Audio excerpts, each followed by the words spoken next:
11. 하느님에 대한 부정.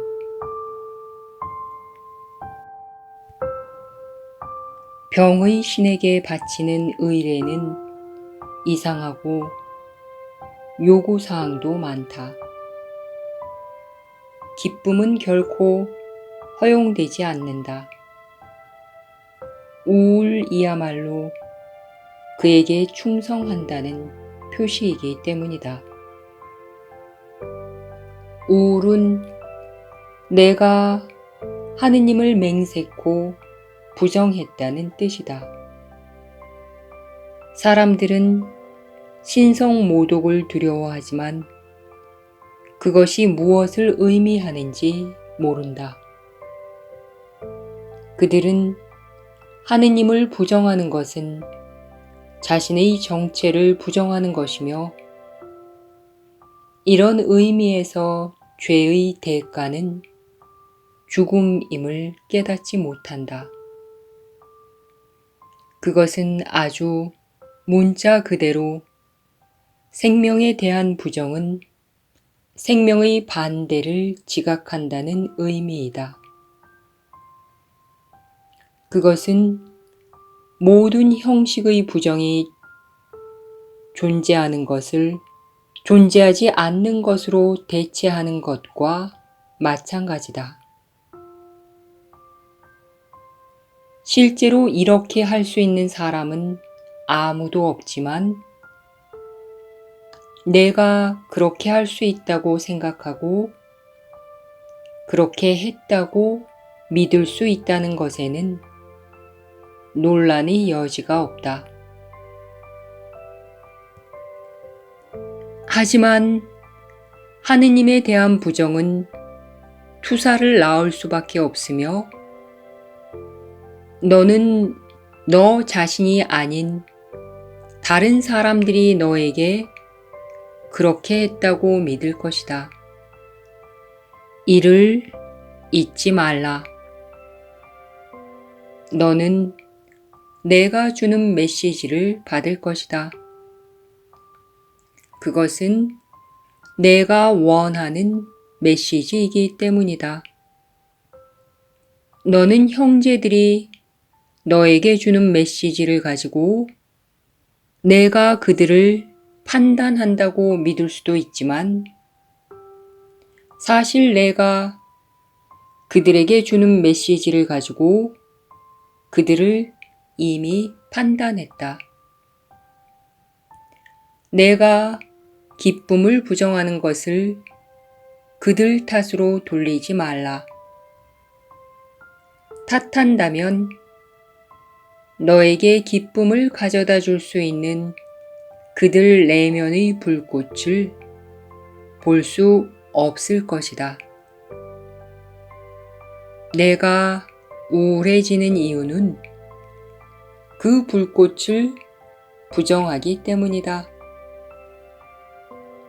그리고 형제들에게 그 불꽃이 없다고 볼 때마다 너는 하느님을 부정하는 것이다. 하느님에 대한 부정에 충성하는 것이 에고의 종교다. 병의 신은 당연히 건강을 부정하라고 요구한다. 건강은 병의 신의 생존과 정반대이기 때문이다. 하지만 이것이 너에게 무엇을 의미하는지 생각해 보라. 너는 병들지 않는 한 내가 만든 신들을 유지할 수 없다. 너는 오로지 병들었을 때만 그들을 원할 수 있기 때문이다. 그렇다면 신성모독은 하느님께 파괴적인 것이 아니라 자기 파괴적이다. 신성모독은 내가 병들어 있기 위해 기꺼이 너 자신을 알지 않으려 한다는 뜻이다.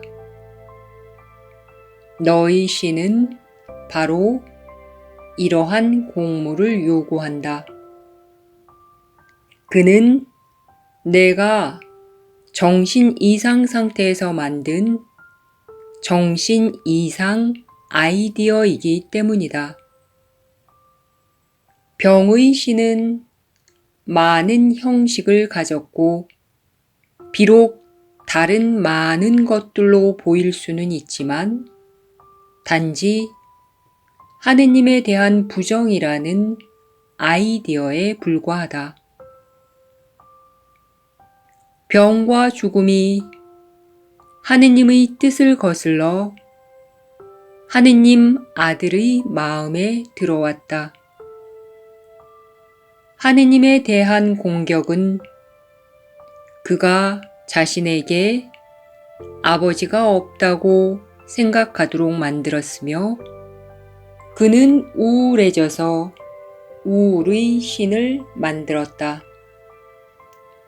이것은 기쁨에 대한 그의 대안이었다.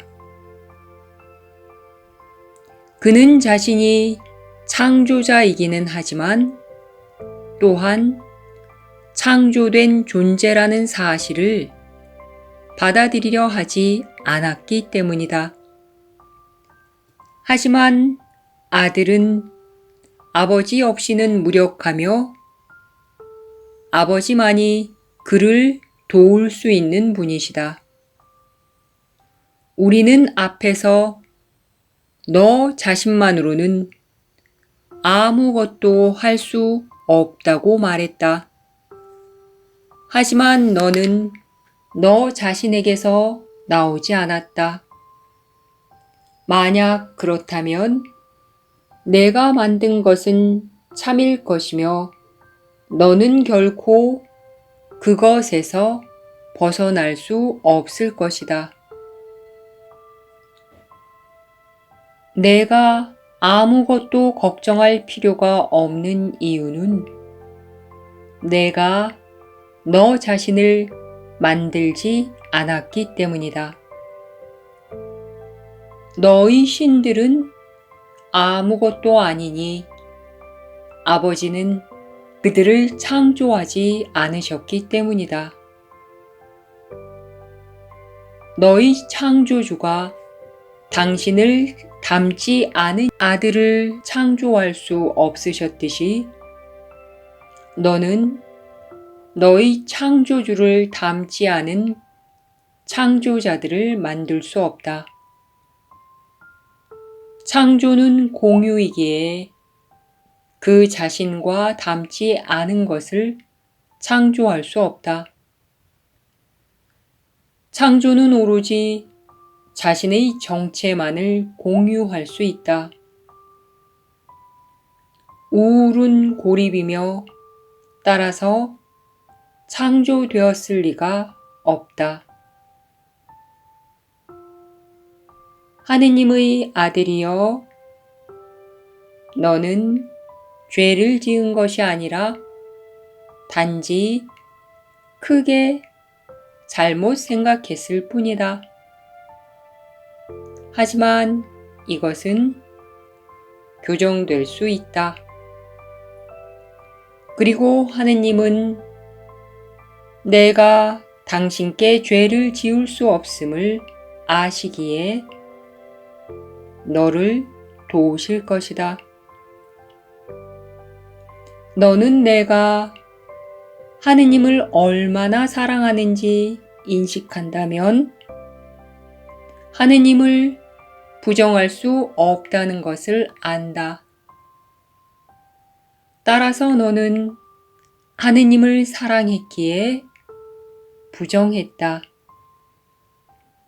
그러니 하느님에 대한 너의 부정은 곧 내가 하느님을 사랑한다는 의미이며 또한 하느님이 너를 사랑하신다는 것을 내가 안다는 의미이다. 내가 부정하는 것은 분명 내가 전에 알았던 것임을 기억하라. 부정을 받아들인다면 부정의 무효화도 받아들일 수 있다. 아버지는 너를 부정하지 않으셨다. 아버지는 보복하지 않으시며 너에게 돌아오라고 부르신다. 아버지가 너의 부름에 응답하지 않으셨다고 생각할 때 사실 내가 그의 부름에 응답하지 않은 것이다. 아버지는 아들을 사랑하시기에 온 아들의 모든 부분으로부터 너를 부르신다. 만약 내가 아버지의 메시지를 듣는다면 아버지는 이미 너에게 응답하신 것이다. 그리고 내가 그것을 바르게 듣는다면 아버지로부터 배울 것이다. 하느님의 사랑은 그가 창조하신 모든 것에 있으니 그의 아들은 모든 곳에 있기 때문이다. 너희 형제들을 평화롭게 바라보라. 그러면 하느님은 내가 드린 선물에 감사하시면서 너희 가슴으로 서둘러 들어오실 것이다. 병의 신을 바라보며 치유해 달라고 하지 말고 오로지 사랑의 하느님만 바라보라. 치유는 하느님을 인정하는 것이기 때문이다. 내가 하느님을 인정할 때 너는 그가 너를 인정하기를 멈추신 적이 없으며 너에 대한 그의 인정에 너의 존재가 놓여 있음을 알게 될 것이다. 너는 병들지 않았으며 죽을 수도 없다. 하지만 너 자신을 병들고 죽는 것들과 혼동할 수는 있다. 하지만 그러는 것은 신성 모독임을 기억하라. 그것은 내가 하느님 그리고 하느님과 분리될 수 없는 그의 피조물을 사랑 없이 바라보고 있음을 의미하기 때문이다. 오로지 영원한 것들만이 사랑받을 수 있다.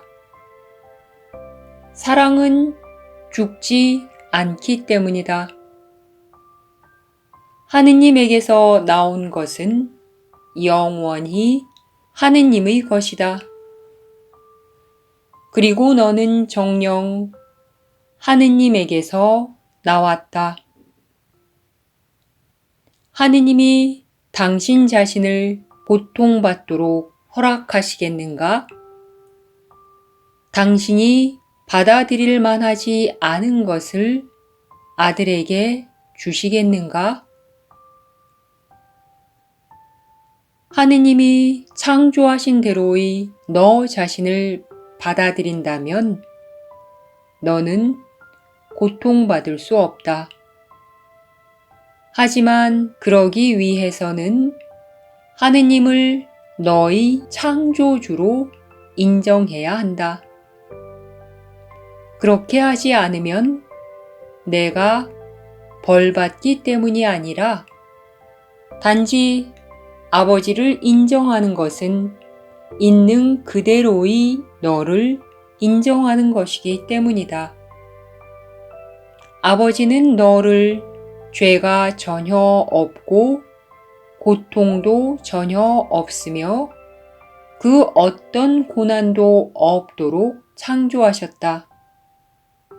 내가 하느님을 부정한다면 하느님이 너희 마음에게 주신 능력으로 인해 너 자신의 마음 안으로 죄와 고통과 고난을 들여오게 된다.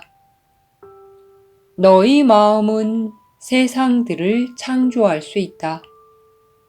그러나 너희 마음은 또한 자유롭기에 자신이 창조하는 것을 부정할 수도 있다. 너는 그동안 너 자신을 얼마나 부정했는지, 너를 사랑하시는 하느님이 내가 그러지 않기를 얼마나 간절히 바라셨는지 깨닫지 못한다. 하지만 하느님은 너를 간섭하지 않으신다.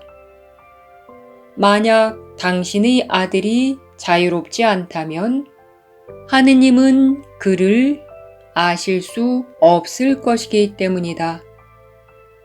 너를 간섭하는 것은 당신 자신을 공격하는 것이겠지만 하느님은 정신 이상이 아니시다. 하느님을 부정했을 때 너는 제정신이 아니었다. 너는 하느님이 너희 정신 이상을 공유하시게 하려는가?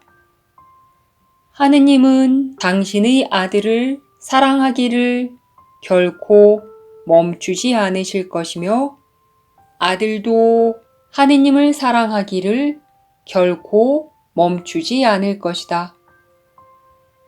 그것은 하느님의 아들이 창조된 조건으로서 하느님의 마음에 영원히 고착되어 있다. 그것을 아는 것이 제정신이고 그것을 부정하는 것이 정신 이상이다. 하느님은 너를 창조하실 때 당신 자신을 너에게 주셨다. 그리고 하느님의 선물은 영원하다. 너는 너 자신을 하느님께 드리기를 부정하려는가? 내가 하느님께 드리는 선물로 인해 천국이 그의 아들에게 회복될 것이다. 하느님의 아들은 그를 위해 창조된 것과 그가 아버지의 이름으로 창조한 것을 받아들이지 않겠다고 거부함으로써 자신을 하느님의 선물에서 제외시켰다. 천국은 그가 돌아오기를 기다리고 있다. 천국은 하느님 아들의 거처로서 창조되었기 때문이다. 너는 다른 어떤 곳에서도 다른 어떤 상태에서도 지배해 있는 것이 아니다. 너 스스로 만든 불행을 지키려고 너를 위해 창조된 기쁨을 부정하지 말라. 하느님은 내가 만든 것을 무효화할 수단을 주셨다. 귀 기울여라. 그러면 반드시 너의 정체에 대해 배울 것이다.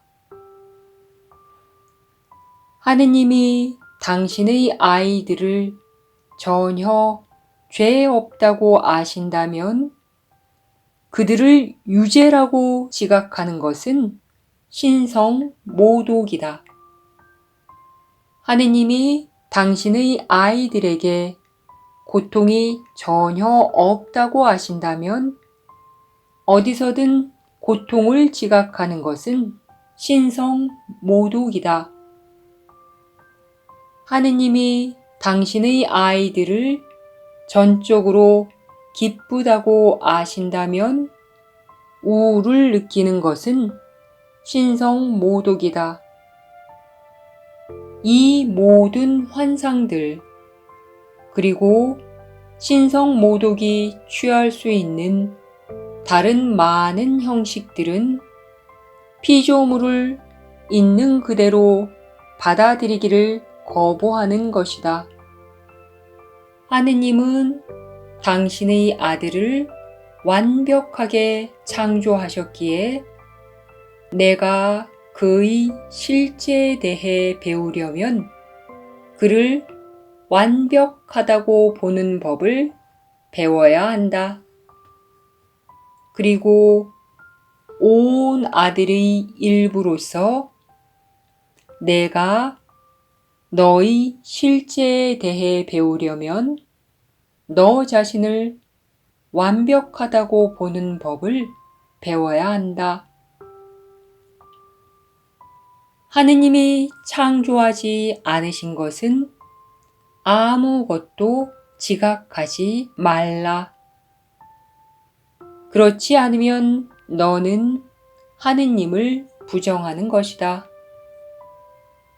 하느님의 부성만이 유일한 부성이며 그것은 또한 너의 부성이기도 하다. 그 이유는 단지 하느님이 그것을 너에게 주셨기 때문이다.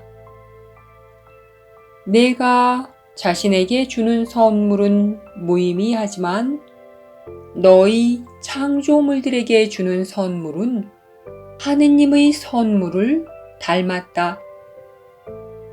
그것은 하느님의 이름으로 주어지기 때문이다. 이것이 바로 너희 창조물들이 하느님의 피조물들만큼이나 진짜인 이유다. 하지만 진짜 아들을 알려면 먼저 진짜 부성을 인정해야 한다. 너는 내가 지각하는 병든 이미지들이 정녕 하느님의 아들이라고 믿기에 내가 만든 병든 것들이 너희 진짜 창조물들이라고 믿는다. 내가 하느님의 부성을 받아들일 경우에만 너는 무엇이든 가질 수 있다. 하느님의 부성은 너에게 모든 것을 주었기 때문이다. 그러므로 하느님을 부정하는 것은 실로 너 자신을 부정하는 것이다. 오만은 사랑에 대한 부정이다. 사랑은 공유하지만 오만은 쥐고서 주지 않기 때문이다. 내가 둘 다 바람직하다고 보는 한 하느님에게서 오지 않은 선택이라는 개념이 계속 남아있을 것이다. 이 개념은 영원 안에서는 참이 아니지만 시간 안에서는 정녕 참이다. 따라서 너희 마음에서 시간이 지속되는 한 반드시 선택해야 할 것들이 있을 것이다. 시간 자체가 내가 선택한 것이었다. 영원을 기억하고 싶다면 오로지 영원한 것만 보는 법을 배워야 한다. 자신이 일시적인 것들에 사로잡히도록 허락한다면 너는 정녕 시간 안에서 살고 있는 것이다. 늘 그렇듯이 너의 선택은 내가 무엇을 가치 있게 여기는지에 의해 결정된다. 시간과 영원은 서로를 부정하기에 둘 다 실제일 수는 없다. 오로지 초시간적인 것만을 실제인 것으로 받아들인다면 너는 영원을 이해하고 내 것으로 만들기 시작할 것이다.